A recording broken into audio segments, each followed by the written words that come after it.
So hello everyone, Razia मशकूर वतन की बात हम वतनों के साथ। आज हमारे साथ हैं जुगल किशोर सरन शास्त्री जी।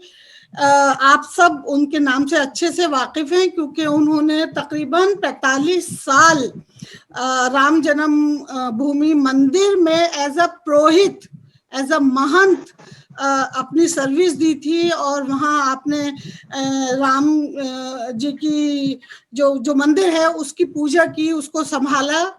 और फिर कुछ ऐसा हुआ जिसकी वजह से उन्होंने वो सब कुछ छोड़ दिया और एक जो नॉर्मल लाइफ है एक हिंदुस्तानी की, उस तरह से जिंदगी गुजारी।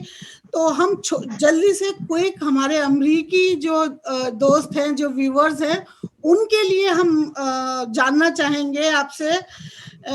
सबसे पहले तो आपका बहुत बहुत शुक्रिया हमें ज्वाइन करने के लिए आज। जी नमस्ते। नमस्ते नमस्ते। और आप राम जन्म भूमि की जो मंदिर है उससे 45 साल तक जुड़े रहे।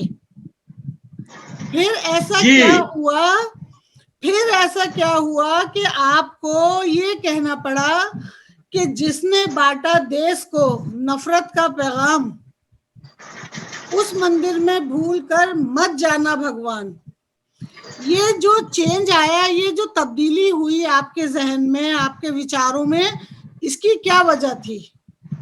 देखिए, एक हमने 78 के में ज्वाइन किया था संघ परिवार, और संघ के प्रचारक भी रहे हम 82 तक जी। और इसके बाद जो है हमें जातिवाद और इसमें जो है हमने बुराइयां बहुत देखा और नफरत जो फैलाने वाला जो है मुसलमानों के विरोध में, अल्पसंख्यकों के विरोध में, ये हमें अच्छा नहीं लगा। हम तो भुट्टो के जब फांसी हुई थी उस समय भी हम भोजन नहीं किए थे, और सद्दाम हुसैन के जब फांसी हुई उस दिन हमको बहुत आहत हुए थे। तो हम इस मानसिकता के व्यक्ति हैं, इसलिए जो है हम इसको नफरत दे करके जाति के आधार पर और पंथ के आधार पर, मजहब के आधार पर इसको नफरत दे करके हमने इसको छोड़ दिया। हमने कह दिया कि हम इसमें नहीं रहेंगे। और हमने तो इस बीच में राम जन्मभूमि मंदिर पर के सामने बरगद के पेड़ था, वहां ट्रैक्टर लगा करके हम अखंड मानस पाठ भी कई साल तक कराए हैं। और उसके पहले हम संघ के प्रचारक भी रहे हैं, विश्व हिंदू परिषद के जिला मंत्री रहे हैं, हिंदू जागरण मंच के जिला संयोजक भी रहे हैं। ये सभी संघ परिवार से जुड़े हुए हैं, भाजपा से जुड़ा हुआ है। मैंने संघ परिवार में उस समय लगभग 23 संस्थाएं थी जिसमें हम अधिकांश से जुड़े हुए थे, 3-4 संस्थाओं से जुड़े थे। तो एक कुल मिलाकर के हमें जो है इसका जो है जो भी देखा हमने, राष्ट्रवादी अखंड राष्ट्र की जो कल्पना थी वो इसके ठीक विपरीत चलते हैं। ये कहते हैं कि गाय हमारी माता है, अब वास्तव में गाय के काटते यही लोग। आज जो है पूरे देश में जितना हिंदू ये जो गाय के मांस खाते हैं उतना मुसलमान भी नहीं खाता है। मुसलमान तो समझदार होते हैं, वो कहते हैं कि गाय के मांस बहुत सस्ता है, लेकिन ये है कि हम इनको अच्छा आस्था पर पहुंच रहा है इसलिए हम खाएंगे नहीं। तो मैं आपसे ये पूछना चाहूंगी यहाँ पर कि जब आपका ये जो हृदय परिवर्तन हुआ वो कौन सा वक्त था? देखिए, 86 में हम जो है इसको विश्व हिंदू परिषद छोड़े थे, विश्व हिंदू परिषद के माध्यम से छोड़ा था। अच्छा। और 86 में छोड़े थे। उसके बाद हमारा संपर्क जो हुआ नरसिंहा राव से हुआ, जो प्रधानमंत्री थे उस समय, और उनके सेक्रेटरी हुआ करते थे, ज्वाइंट सेक्रेटरी पीवीआर के प्रसाद जी। उसके बाद पूर्व कैबिनेट सेक्रेटरी थे जफर सैफुल्लाह साहब, उनसे हमारा संपर्क हुआ। के रहमान साहब थे, अल्पसंख्यक विभाग के कैबिनेट मंत्री थे, उनसे हमारा संपर्क हुआ। तो इसका से हमने यात्रा निकालना शुरू कर दिया। और सन 2012 में इन्होंने हमें अवार्ड भी दिया था, भारत सरकार ने। अच्छा। अवार्ड में कृषि हारमोनी अवार्ड के नाम से था। लेकिन मेरा सवाल ये था कि जब आप कांग्रेस के जमाने में थे, या जब आप बिल्कुल शुरू में, जब राम मंदिर का झगड़ा तो बहुत दिन से चल रहा है, ये कुछ नया तो नहीं है, लेकिन अब जो गवर्नमेंट आई, इन दोनों के बीच में आप क्या फर्क देख रहे हैं? मंदिर के रख रखाव के हवाले से? देखिए, मंदिर के रख रखाव के हवाले से हम ये देख रहे हैं कि ये जो राम जन्मभूमि तीर्थ ट्रस्ट है ना, ये जो मसला है ये तो अब का है। हमारा कहना ये है कि सन 82 के बाद से ही ये भ्रष्टाचार शुरू हुआ था। ये आस्था नहीं, ये व्यापार है। ये आस्था के नाम पर ये व्यापार करते हैं। धर्म इनका कोई नहीं है, ये व्यापारी है, व्यापार करना जानते हैं। किसी के लिए धर्म धर्म होता है, किसी के लिए व्यापार होता है। तो संघ परिवार के लिए या भाजपा के लिए अथवा राम जन्मभूमि तीर्थ क्षेत्र ट्रस्ट के लिए ये जो है व्यापार है। तो इसलिए हमें व्यापार से जो है, यदि एक कॉरिडोर मामला ये जो है बन रहा है काशी विश्वनाथ में, उसकी भी जांच होनी चाहिए। और इनके ईंटा पत्थर है उसमें भी गायब करेंगे, उसकी भी जांच होते रहना चाहिए। तो हमारा ये कहना है जी कि ये जो है, ये मसला जो है बहुत गंभीर है। 56 इंच के जो सीना जो मोदी बता रहे थे कि हमारा 56 इंच के सीना है, वो वास्तव में सीना को छोटा कर दिया है। पूरे भारत में जन जन में मैसेज जा रहा है कि हम पैसा देते हैं, ये लोग खा रहे हैं, लूट रहे हैं। तो 5 मिनट के अंदर में 2 करोड़ में जो संपत्ति खरीदा गया, वो जमीन जो खरीदी गई, वो जो है 5 मिनट में ही 18 करोड़ कैसे हो जाता है? ये सवाल तो जब ये हुकूमत नहीं थी, यानी 80 में मंदिर के नाम पर जो भी चंदा तो तब भी आ रहा था, लोग पैसा तो दे ही रहे थे, तब इतना घोटाला था या अब ज्यादा घोटाला है? नहीं, अब ज्यादा घोटाला है। हम तो पहले वोट भी नहीं दिया था इनको। हम कहा कि ये जो कहते कि नमो मोदी जब नारा लगा रहे थे, उस समय भी हमने वोट नहीं दिया। हम कहे कि ये भ्रष्टाचार के अलावा कुछ नहीं कर सकता है, हम पहले से जानते थे, इसलिए हमने वोट नहीं दिया। हमने और लोग भ्रम में, हमें लग रहा है कि भारत की जनता जब तक अशिक्षित रहेगी तब तक ये मोदी जो है काबिज होते रहेंगे, मोदी जैसे लोग काबिज होते रहेंगे। और मनमोहन जी के समय में तो इससे बहुत अच्छा था। हम यही कहते हैं, जो कर्मचारी है, जो अधिकारी लोग है, वो आपदा में अवसर तो निकालते हैं, इनको फायदा होता है। लेकिन मनमोहन जी के समय में ऐसे नहीं था। और जो नरसिंह राव थे उस समय भी ऐसे नहीं था। हमें जफर सैफुल्लाह साहब बता रहे थे कि जब कम्युनिस्ट सेक्रेटरी थे वो नरसिंह राव की सरकार में, तो खुद बता रहे थे कि तारार शरीफ में खुद गए थे और आतंकवादियों से कहा कि आप लोग हाथ उठा के चल दीजिए। कहा कि मारना भी ठीक नहीं है, हत्या भी करना ठीक नहीं है, हिंसा करना ठीक नहीं है। इसलिए कहा कि पाकिस्तान के हैं, आप पाकिस्तान के लोग हाथ उठा के चल दीजिए और हथियार छोड़ दीजिए। तो तारार शरीफ से जितने भी आतंकवादी थे सब नीचे हथियार डाल दिए और उसके बाद जो है वो हाथ उठा के पाकिस्तान की तरफ चल दिए। तो इस प्रकार से जो है पहले भी इतना भ्रष्टाचार, नरसिंह राव के बारे में इतना बदनामी है, जबकि वो उतना बदनाम आदमी, धार्मिक जरूर थे लेकिन नफरत इतना पाले हुए नहीं थे। और अर्जुन सिंह जो थे वो तो बहुत ही अच्छे थे। वो तो हमसे बताए थे कि हम किसी हालत में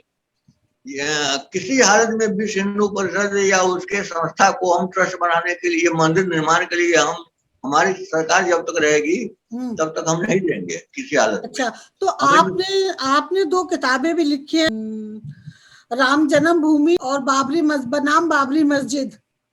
जी हम लिखा है। उसके लिखने की क्या वजह रही? राम जन्मभूमि बनाम बाबरी मस्जिद हमें देना था कि सच्चाई क्या है। हमारा मतलब था कि सच्चाई क्या है सामने जनता के रखना चाहिए। हमने संघीय आतंकवाद भी पुस्तक लिखा है। तो बाबरी मस्जिद क्या कहने की कोशिश की है? क्योंकि मैंने वो किताब हमने कहने की कोशिश किया है कि मुसलमानों के बारे में जो नफरत है अथवा उनकी जो असलियत है वो अधिक से अधिक लोग जाने।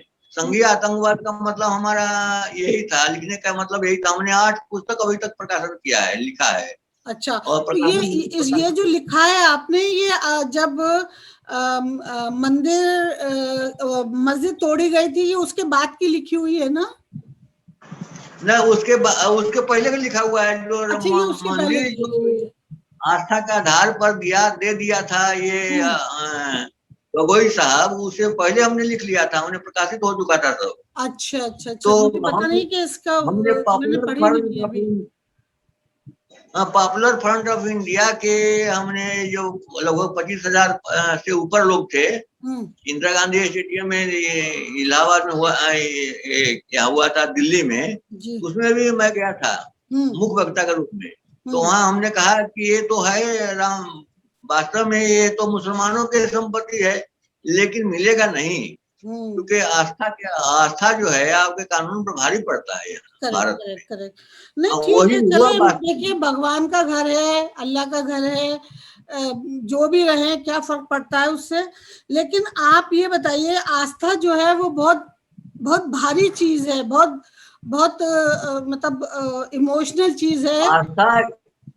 आस्था इतनी भारी चीज है कि ये बाबरी मस्जिद जो है सब प्रूफ देते हुए, ये गोगोई ने सब प्रूफ देते हुए कहा कि हम इसको राम जन्मभूमि मंदिर निर्माण के लिए देते हैं, और सरकार की जिम्मेदारी है कि इसका ट्रस्ट बना करके तुरंत और निर्माण शुरू करा दे। तो आस्था तो भारी पड़ता ही है। और ये है कि सवाल एक सवाल ये है कि आस्था तो सबकी होती है, बौद्धों के भी है, दलितों की भी है, और उसके बाद मुसलमानों के भी है। तो हम इसको हिंदू से कनेक्ट क्यों करते हैं? आस्था सबकी होती है, और हमें लग रहा है कि आस्था जो है भारी पड़ता है, पड़ना नहीं चाहिए। आस्था का जब आ जाता है तो एक बहुत बहुत बड़ा मसला खड़ा हो चुका है, बहुत खून खराबा भी हो चुका है, बहुत नाइंसाफी भी हो चुकी है, बहुत झगड़े भी हो चुके हैं। पर चलो अब खत्म किस्सा, अब सब पीसफुली रहो, आप भी खुश रहो, हम भी खुश हैं, पर ऐसा हो नहीं रहा। नहीं, हमारा ये कहना ये है कि जिस दिन मुसलमान इस देश के अल्पसंख्यक वर्ग बोलना बंद कर देंगे, उसी दिन लोग कुचलना, नफरत करने वाले कुचलना शुरू कर देंगे। इसलिए बोलने, आवाज उठाते रहना चाहिए। हमें दुख ये बात है कि जब फांसी हुई, ये जो बम्बई के थे अफजल गुरु के बाद में याकूब मेनन के जब फांसी हुई, तो उसमें आवाज उठाने वाले कोई नहीं थे, और उसके मंजिल में जाने वाले बहुत लोग थे, लाखों लोग थे। तो ये बहुत बुरी बात है, आवाज उठाते रहना चाहिए। हम जानते हैं कि हम डेमोक्रेसी में रह रहे हैं, हमें आवाज तो उठानी ही चाहिए। आवाज तो उठाना बंद नहीं करना चाहिए। आवाज उठाइएगा तो आपके लोग सुनेगा, आवाज ही नहीं उठाइएगा तो कौन सुनेगा? हमसे एक बार जो है हमें भोजन में बुलाए यहाँ के एसएसपी अमिताभ ठाकुर, और 2006 में हमें बुलाए थे। तो कहा कि शास्त्री जी, आपके साधु तो विरोध में है, लेकिन आपके जो जिसमें आपका पकड़ है वो उसकी आवाज नहीं है। हम कहे कि इसलिए तो काम करने की जरूरत है। तो हम जो है दलितों में काम करते हैं, ओबीसी में काम करते हैं, मुसलमानों में काम करते हैं, इसलिए कि आवाज नहीं है, उनको आवाज बुलंद करना चाहिए। हमारा हम मैसेज ये देते हैं कि हम लेखन के माध्यम से और सामाजिक करियर के माध्यम से, सामाजिक कार्यों से हम अभी तक 25 यात्रा निकाल चुके हैं पूरे देश में, जिसमें केरल भी है, कन्याकुमारी तक है, जम्मू कश्मीर है, चरारे शरीफ है, हजरत बल है, देहरादून है, अल्मोड़ा है, सब कुल केरल है, सब जगह यात्रा निकाल चुके हैं। Very good. तो अभी आपने एक लफ्ज बोला, अभी आपने बोला कि जब तक आवाज बुलंद नहीं होगी, जब तक लोग अपने लिए एहतजाज नहीं करेंगे, तो ये कुचल दिए जाएंगे। जी। तो आपने एक किताब और भी लिखी है, संघी आतंकवादी, उससे आपकी क्या मुराद है, क्या आप कहना चाह रहे हैं इस बुक में? देखिए, संघी आतंकवाद हमने जो पुस्तक लिखा है उसका मकसद भी एक ही है कि आवाज उठनी चाहिए इनकी, और इसमें कोई गलती नहीं है। हालांकि हम धार्मिक जो भी होता है उसमें मानते हैं कि अंत में हिंसक बन जाता है, लेकिन सरसरी निगाह से देखा जाए तो इसमें कोई गलती नहीं है, और हजारों गुना अधिक जो है हिंदुओं से हजारों गुना अधिक अच्छे होते हैं लोग। मेरा कहने का मतलब यह है कि अभी तो जो कुछ भी हो रहा है वो मुझसे ज्यादा आप जानते हैं। आज जो सिचुएशन है, आज जो हालात हैं, जबकि मंदिर बनाया जा रहा है, करोड़ों रुपया जमा हुआ है मंदिर के नाम पर, आपको लगता है कि मंदिर का जो निर्माण हो रहा है वो सही हाथों में है और वो कंप्लीट हो पाएगा? देखिए, मंदिर के निर्माण के जो सही हाथों जिस ट्रस्ट को दे दिया गया है वो सही हाथों में तो नहीं है। और दूसरी बात यह है कि इनका पहले से मकसद था संघ परिवार का वहां आतंकवाद का अड्डा बनेगा, बनाना है। तो आतंकवाद का अड्डा तो बनेगा, मंदिर के नाम पर आतंकवाद का अड्डा बनेगा और इल्जाम लगाया जाएगा मुसलमानों पर, जैसे चरारे इस पर हुआ था ये समझौता एक्सप्रेस में, और जिस प्रकार से मुंबई में हुआ था उसी प्रकार से जो है आतंकवाद अजमेर शरीफ में हुआ था। तो किया तो था हिंदुत्ववादियों ने, लेकिन नाम लगाया गया मुसलमान के। तो कुल मिलाकर के मतलब मैं समझना चाह रही हूँ, मतलब आप ये कह रहे हैं कि यहाँ मंदिर तो बनेगा लेकिन ये मंदिर गढ़ होगा आतंकवाद का। ये राम के नाम पर, राम के ये जो आस्था पे लोग करोड़ों रुपया पे कर रहे हैं वो असल में आतंकवाद को पैसे दे रहे हैं। जी, आतंकवाद को जो भी पैसा देता है, इसमें चंदा देता है, वो आतंकवाद को पैसा के बढ़ोतरी के लिए पैसा दे रहा है। आस्था तो इनका व्यापार है, आस्था इनका नहीं है, राम के प्रति कोई आस्था नहीं है। ये तो जब 2014 में चुनाव हुआ था तो हनुमान जी के हाथ में कमल के फूल पकड़ा दिए थे और चुनाव प्रचार कर रहे थे। तो इसका क्या मतलब है? इसका मतलब यह है कि इनको हनुमान जी और देवी देवता और राम जी या विष्णु भगवान जो भी है उसको जो है इस्तेमाल करना है, उपयोग करना है अधिक से अधिक। तो इनका उपयोग करना इनके स्वभाव में है। तो कभी भी ये राम जी के, अभी हम जब संघ के प्रचारक थे उस समय प्रचारक जितने भी आते थे, परमहंस जी राम जन्मभूमि न्यास के अध्यक्ष के यहाँ जब आते थे उस समय परमहंस जी के तो पद छूटे थे, लेकिन वो मंदिर में कभी नहीं गए। तो हमें भी जब हम प्रचारक थे तो उस समय हमारे सुपर प्रचारक थे, सब बड़े जिला हमारे प्रचारक थे वीरेंद्र सिंह, तो जनेऊ हटा दिए थे, जनेऊ खुद नहीं पहनते थे। वो कहा कि ये सब में कोई कुछ नहीं होता है, कोई फायदा नहीं है। तो असल में ये लोगों का काम है कि धर्म का इस्तेमाल करना और धर्म के नाम पर आतंकवाद बढ़ाना, और नफरत इस प्रकार से बढ़ा है भारत में, और इसी प्रकार से मंदिर निर्माण हो गया। तो मंदिर निर्माण के नाम पर आतंकवाद ही बढ़ेगा। हम पहले भविष्यवाणी कर चुके हैं, पहले भी सोशल मीडिया के माध्यम से, और आज भी कर रहे हैं कि ये लोग आतंकवाद के अड्डा बनाएंगे वहां। ये राम तो जी आप ये बताइए कि जो 80% 100% हिंदू जो चाह रहे हैं कि यह मंदिर बने, और उनकी आस्था तो ठीक है ना, ये तो एक छोटा ग्रुप है संघियों का जो इसको खेल रहे हैं, लेकिन पूरे हिंदुस्तान और सारी दुनिया में जहाँ हिंदुस्तानी हिंदू हैं वो राम मंदिर के नाम पर पैसा दे रहे हैं, तो ये तो उन सबके साथ चीटिंग हुई। नहीं, ये जो आस्था वाले लोग हैं वो राम मंदिर के नाम दे रहे हैं, उनको मालूम नहीं है। आस्था वाले को बहुत ज्यादा ज्ञान होता नहीं है, उनको मालूम नहीं है कि आतंकवाद का अड्डा बनाने जा रहे हैं। आतंक जी इस समय जान रहे हैं कि आतंकवाद का अड्डा बनाने जा रहे हैं ये लोग।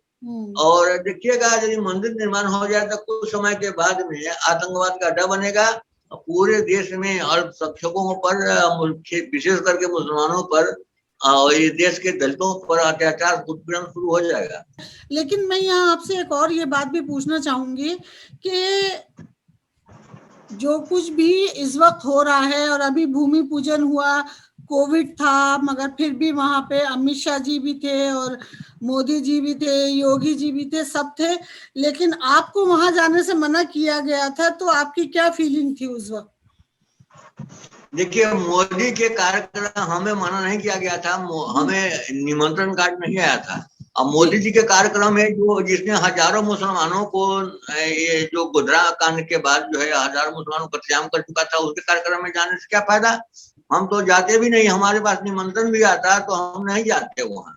हम तो किसी हाल में नहीं गया, निमंत्रण ही नहीं आया था, बुलाया नहीं गया, हमें जाने के लिए मना नहीं किया गया था, बुलाया नहीं गया था। तो ये जो आदमी गोधरा कांड में हजारों लोगों को जो मौत के घाट उतार चुके हो, और जो पुलवामा कांड के बहाने जो है दर्जनों नौजवानों को 44 नौजवानों को से अधिक नौजवानों को जो मौत घाट उतार चुके हो, जो उड़ा चुके हो बारूद से, तो उनके कार्यक्रम में जाने से क्या फायदा है। तो आप ये बताएं कि क्योंकि आपने बहुत क्लोजली उनके साथ बहुत मिलके काम किया है, बहुत सेवा की है, संघ की प्रचारक रहे हैं, आप किस तरह से देख रहे हैं कि राम मंदिर बनने के बाद इनका क्या रिएक्शन होगा आने वाला वक्त? हम देख रहे हैं कि देखिए यहाँ के मुसलमान जो है आज नहीं तो कल से सुरक्षित रहने लगेंगे। और ये लोग धीरे धीरे लोग आस्था वाले भी लोग धीरे धीरे समझ रहे हैं कि हिंदू मुसलमान किया जा रहा है और दलित किया जा रहा है। कहीं पर तीर, कहीं पर निशाना मुसलमानों पर निशाना है और तीर चला रहा है दलितों पर। तो ये प्रकार से दलित भी असुरक्षित महसूस कर रहा है, मुसलमान भी असुरक्षित महसूस कर रहा है। जैसे अल्पसंख्यक विद्यालयों में लोग मुसलमान लोग क्यों भेजते हैं? हम अपनी गलती नहीं देखते हैं कि अब मुसलमान लोग और जैसे अलीगढ़ विश्वविद्यालय है, वहां क्यों भेजते हैं भाई? यहाँ कॉलेज भी तो है अपने यहाँ, तो वहां क्यों नहीं भेजते? इसलिए कि सुरक्षित नहीं, अपने बहु बेटियों को, लड़कों को सुरक्षित नहीं समझते हैं लोग। एक खालिद साहब है एक हमारे साथी, हम कहे कि 2005 में ही हम कहे थे कि जो आतंकवाद है उसका जो कानून बना था, आतंकवाद विरोधी कानून, तो उस समय ही आवाज उठा मुसलमान, तो ये समस्या नहीं आती। तो वो कहने लगे कि देखिए मुसलमान, ये पैदा हुआ है कि मुसलमान नमाज पढ़ने जा रहे हैं बहुत, 80% लोग मुसलमान नमाज पढ़ने आ रहे हैं। हम कहे कि ये और गलत है। इसका मतलब है कि आप उसे डर गए हैं। अरे हथियार उठाइए और जो सेकुलर हिंदू है उसको साथ में मिलाइए। 2012 में बहुत सारे लोग बहुत हेल्प भी कर रहे हैं, आवाज भी उठा रहे हैं, लेकिन आप देख ही रहे हैं कि किस तरह से गला दबाया जा रहा है, मीडिया को पूरा अपने कब्जे में लिया हुआ है।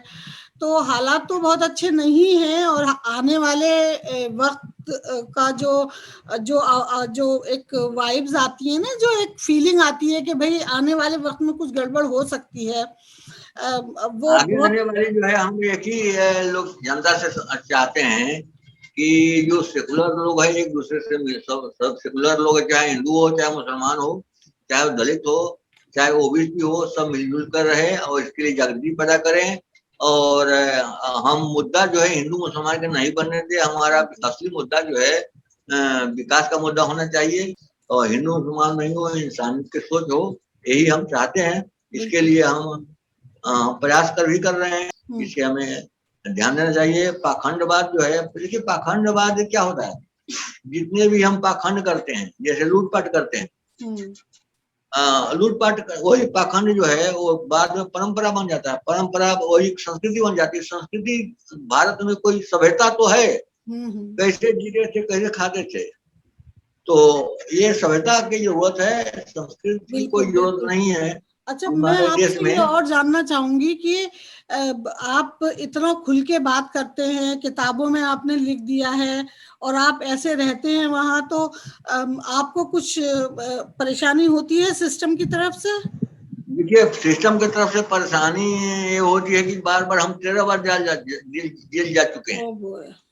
और अभी भाजपा में अभी 1.5 महीना पहले भी हम जेल में थे।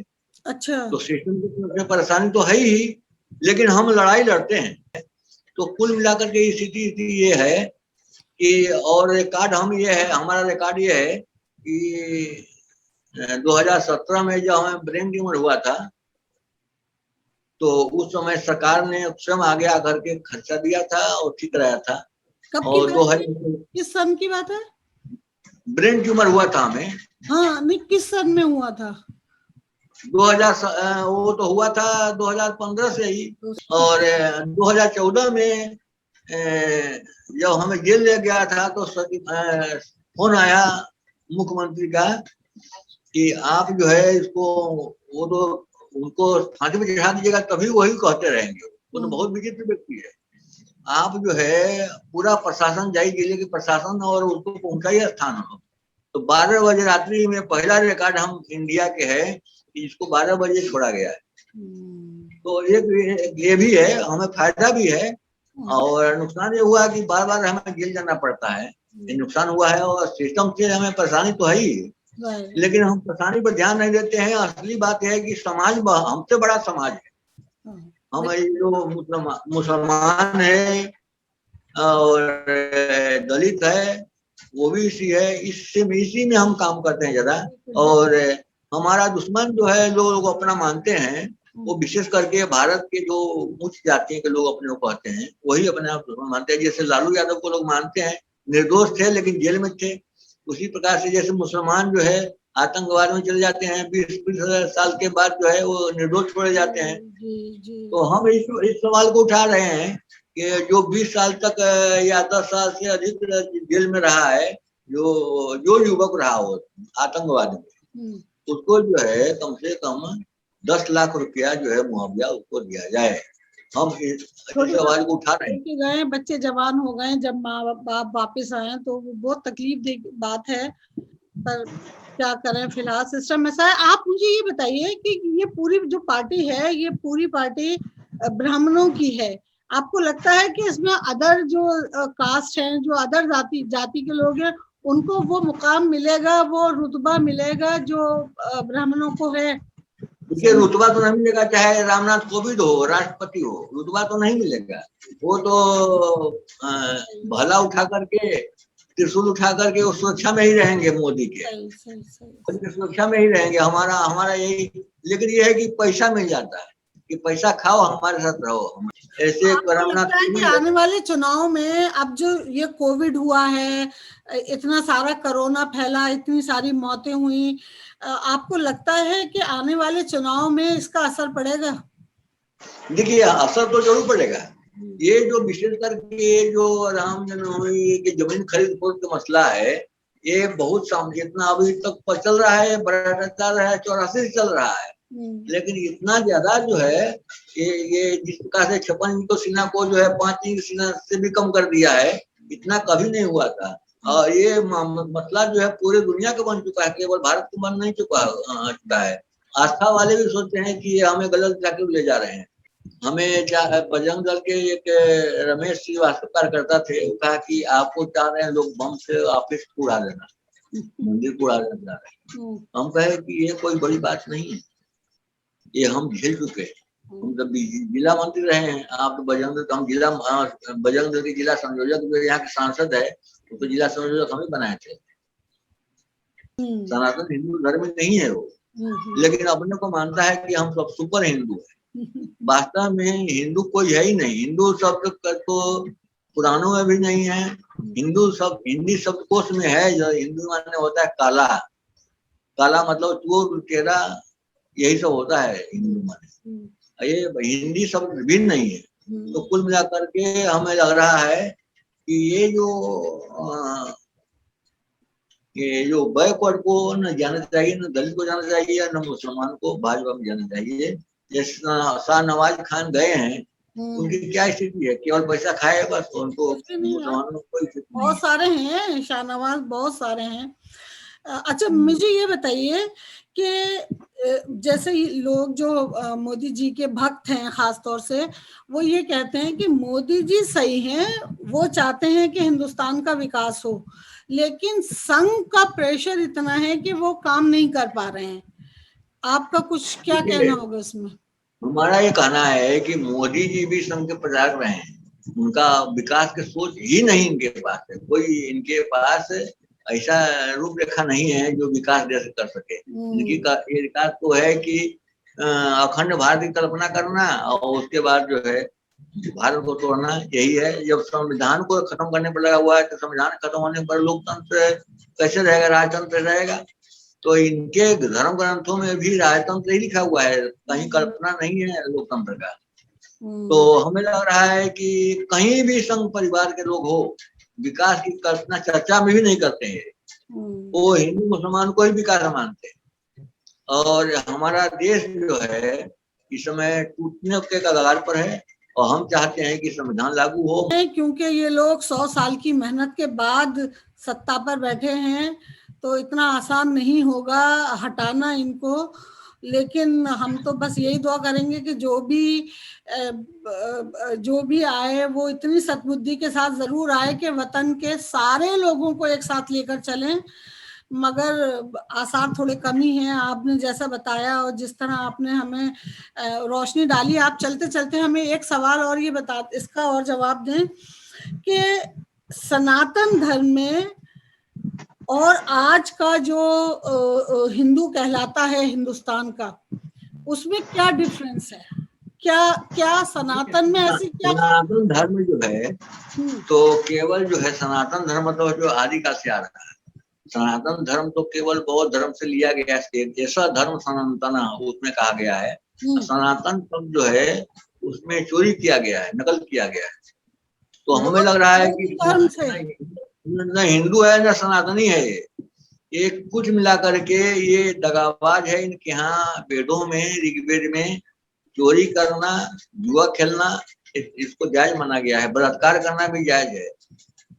तो कुल मिलाकर के इनकी सोच जो है ही सही नहीं। जो भी ये ब्राह्मण ग्रंथ तो है, कह रहे हैं कि हम सनातन धर्म को लाएंगे, तो अगर सनातन धर्म में ये सारी कमियां हैं तो लोगों को समझ नहीं आ रहा है। इनका तो हिंदू धर्म आ ही रहा है कि बलात्कार इतना बढ़ गया है समाज में, और इतना उत्पीड़न बढ़ गया है, मुसलमानों के खिलाफ उत्पीड़न बढ़ गया है, नफरत बढ़ गया है, दलितों के खिलाफ नफरत बढ़ा है। तो हिंदू धर्म तो आ ही रहा है, यही तो हिंदू धर्म है। और धर्म आए चलो ठीक है, लेकिन अगर सनातन धर्म में या ऋग्वेद में इस तरह की चीजें हैं कि भाई शराब भी जायज है और जुआ भी जायज है, रेप भी जायज है, तो फिर सनातन धर्म को लाने का मतलब तो ये हुआ कि आप जो इस वक्त बलात्कार हो रहे हैं, यूपी में सबसे ज्यादा बलात्कारों के केसेस हो रहे हैं और औरतों को यूं ही मार दिया जाता है, जला दिया जाता है, केसेस जो हैं वो दबा दिए जाते हैं, तो क्या ये सनातन धर्म है? देखिए सनातन धर्म हो अथवा सनातन धर्म तो बौद्धों का है, उससे नकल किया गया है। सनातन धर्म हिंदू में सनातन धर्म नकल किया गया है। वास्तव में हिंदू धर्म यही है, बलात्कार करना, चोरी करना, जुआ खेलना, शराब पीना, यही हिंदू धर्म है। तो कुल मिलाकर के ये स्थिति ये है कि ये चाहते हैं कि फिर से राम राज्य कल्पना आधारित साम्राज्य बने। राम राज्य मतलब राजतंत्र। कभी राम जी कभी चुनाव नहीं कराए हैं, 5 वर्ष चुनाव नहीं कराते थे। और हमें लग रहा है कि 2024 में लोग कल्पना कर रहे हैं कि 2024 में चुनाव होगा। मुझे वो भी नहीं लग रहा है कि 2024 में चुनाव होगा कि नहीं होगा। और इसलिए कि जब बंच ऑफ थॉट्स इनकी जो पुस्तक है गुरु गोरवलकर ने लिखा था, तो पूरा जो कल्पना है लोकतंत्र उसमें कल्पना ही नहीं है। उनकी कल्पना यह है कि जाति के आधार पर, मजहब के आधार पर नफरत करना, यही कल्पना किया गया है। दलितों को पढ़ने नहीं दो, मुसलमानों को पढ़ने नहीं दो, यही उनकी कल्पना है। तो इनकी कल्पना, रामराज की कल्पना भी जनता धोखा है, जनता के साथ धोखा है। एकदम मेरे ध्यान में ये बात आ रही है कि क्यों इनको नफरत है मुसलमानों से, दलितों से, सिखों से और दूसरी जातियों से, एससी से और भी ओबीसी से, इनको नफरत की क्या वजह क्या है पीछे? नफरत ये है कि जितने भी है संघ में, परिवार में जो अधिकांश लोग है वो जो है हराम के खाते हैं, हराम के, खाली दिमाग शैतान के घर। तो और सिखाया भी गया यही है। हम जो संघ के प्रचारक से पहले हम जब संघ के ओटीसी किए थे, ट्रेनिंग किए थे, तो उसमें बलम सिखाया जाता था, लाठी सिखाया जाता था, जूडो कराटे सिखाया जाता था। तो हम आगे बढ़ेंगे जब, तो क्या हम करेंगे, जाएंगे हम क्या करेंगे, वही सीखेंगे। तो संघ परिवार में यही सिखाया जाता है। कब संघ परिवार के लोग कभी मिल जाए तो आपको विकास की बात नहीं करेंगे कि सड़क बनाना है, गरीबों का उत्थान कैसे हो, चाहे कोई भी इंसान के बराबरी की दर्जा कैसे मिले, ये चर्चा नहीं करते। ये हमारे एक रामनिवास श्रीवास्तव से हम प्रचारक थे बाराबंकी में, तो कहा कि मुसलमान, हम कहे कि हम प्रचारक थे उस समय, हम कहे मुसलमान खाते ताकि हम मुसलमान को खा जाते हैं। मुसलमान के यहाँ खाने की बात नहीं, मुसलमान को ही खा जाते हैं। तो जिस प्रकार से इनकी शिक्षा हो तो क्या करेगा, होते हैं बहुत डरपोक, बहुत काहिल होते हैं ये लोग। लेकिन ये इसलिए कि ये लोग धर्म को की आड़ में सब कुछ करते हैं, ये तो काहिल होते हैं। हम गोरखपुर में के गोरखनाथ मंदिर के कैंपस में जो हम ट्रेनिंग कर रहे थे, ओटीसी कर रहे थे संघ के हम, उस समय भी देखिए कि 5 आदमी आया तो 1000 जो है कार्यकर्ता डर जाते थे। तो इस प्रकार से डरपोक तो बहुत होते हैं। जो अच्छे आदमी होगा, जिसके इंसानियत होगी, जिनमें अच्छाइयां होगी जिस व्यक्ति में, वो आदमी डरपोक नहीं होगा। हाँ, लेकिन जिसमें अब बुराई ही बुराई ही है, जो विकास चाहता नहीं है देश का, हमें जो है राष्ट्रवाद से हमें बहुत नफरत है। राष्ट्रवाद जो है क्या होता है भाई, हम पूरी दुनिया के लोग हमारे नहीं है क्या? साधु है तो हमारा काम है कि पूरी दुनिया के लोग हमारा है, हम मान के चले। तो हम पूरे दुनिया को, भुट्टो की फांसी हुई थी तो उस समय भी हम, जब भारत पाकिस्तान का युद्ध हुआ था उस समय भी हम दुखी थे। जब पाकिस्तान के लोग सेना मारे जाते थे, यहाँ के लोग खुश होते थे हम, लेकिन हम खुश नहीं होते थे।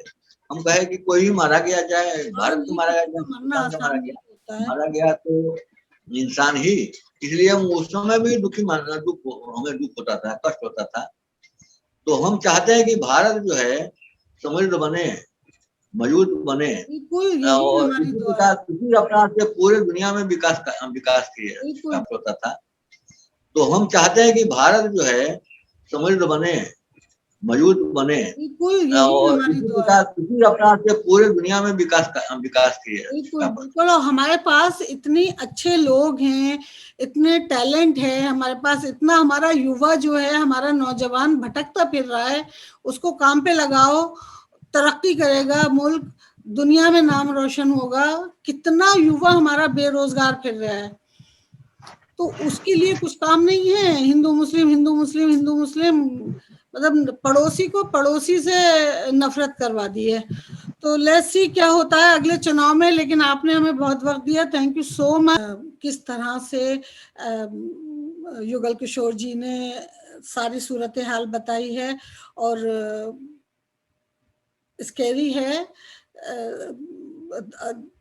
मतलब अजीब सी फीलिंग है इसके उनको सुनने के बाद। लेकिन देयर इज अ होप कि हमारा जो नौजवान है हिंदुस्तान का, उसको अब इस हिंदू मुस्लिम की सियासत से निकल आना चाहिए, उसको आंखें खोलनी चाहिए, क्योंकि उसका फ्यूचर उसके हाथों में है, किसी पॉलिटिकल पार्टी के हाथ में नहीं है, किसी इंसान के हाथ में नहीं है। हमारे भारत के तमाम युवा जो हैं, उनका फ्यूचर उनके हाथ में है। तो जहां भी गलत देखें, ये मत समझें कि अगर आपके साथ गलत नहीं हो रहा है, पड़ोसी के साथ या दूसरे कौम या मजहब के लोग के साथ हो रहा है, तो कल आपके साथ नहीं होगा। आपने पैंडेमिक में देख लिया कि एक ही सफ में सब खड़े हुए थे और सब जा रहे थे। तो आप सब पॉलिटिकल पार्टियों के इन तमाम हेले बहानों और चरित्रों से निकल जाएं और हिंदुस्तान को, भारत को भारत बनाएं, क्योंकि वहां पे टैलेंट भी है, लोग भी हैं, और हम सब अपने अपने मुल्क से बहुत प्यार करते हैं। इसलिए हम चाहते हैं कि हमारा मुल्क बेहतरीन बने। बस इसी के साथ मैं विदा लेती हूँ। आप प्लीज मेरे वीडियोस को लाइक करें, शेयर करें और सब्सक्राइब जरूर करें, और कमेंट करके बताएं कि आपको ये वीडियो कैसा लगा और आपके क्या विचार हैं, आप क्या कहना चाहते हैं इसके बारे में। मुझे आपके कमेंट्स का इंतजार रहेगा। Thank you so much, love you guys.